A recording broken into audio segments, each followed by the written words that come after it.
తమిళనాడు దివంగత సీఎం జయలలిత ఆస్తుల వ్యవహారం ఇప్పటికీ కొలిక్కి వచ్చింది. తాజాగా జయలలితకు చెందిన 4,000 కోట్ల రూపాయల ఆస్తులు తమిళనాడు ప్రభుత్వానికి చేరాయి. ఆదాయానికి మించిన ఆస్తుల కేసుకు సంబంధించి జయలలితకు చెందిన ఆస్తులు పత్రాలను ఆ రాష్ట్ర ప్రభుత్వానికి బెంగళూరు కోర్టు అధికారులు అప్పగించారు.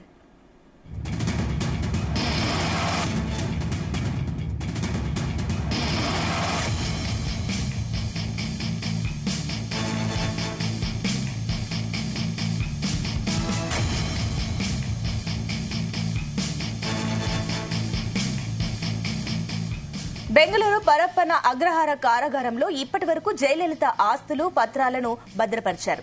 10,000 చీరలు, 750 జతల పాదరక్షలు, 27 కిలోల బంగారం, వజ్రాభరణాలు, రత్నాలు, 601 కిలోల వెండి వస్తువులు, 1,672 ఎకరాల వ్యవసాయ భూముల పత్రాలు, నివాసాలకు సంబంధించిన దస్తావేజులు, 8,376 పుస్తకాలు తదితరాలను తీసుకెళ్లేందుకు భారీ భద్రతతో అధికారులు 6 ట్రంక్ పెట్టెలను తీసుకొచ్చారు.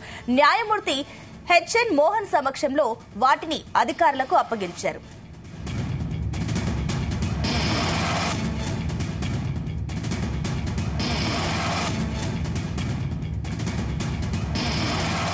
చక్రవర్తుల ఖజానాను తలపించేలా ఉన్న జయలలిత ఆస్తుల వివరాలు చూసి జనం విస్తుపోతున్నారు.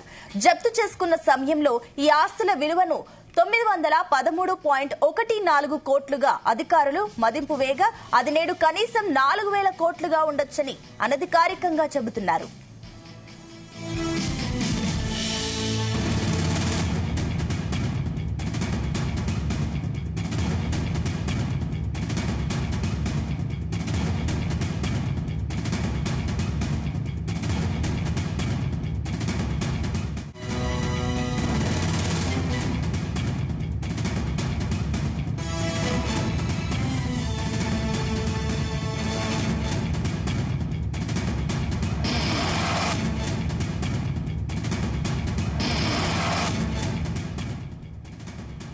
జయలలిత అక్రమార్జనకు సంబంధించిన కేసు 2004లో తమిళనాడు నుంచి కర్ణాటకకు బదిలీ అయినప్పుడు అక్కడ జప్తు చేస్తున్న ఆస్తుల పత్రాలను ఇక్కడికి తీసుకువచ్చి భద్రపరిచారు. మరోవైపు తాము జయలలితకు వారసులమని ఆ ఆస్తులను తమకి అప్పగించాలని జె దీపక్, జె దీప అనే వ్యక్తులు దాఖలు చేసిన ఆర్జీని కర్ణాటక హైకోర్టు ఇదివరకే కొట్టివేసింది.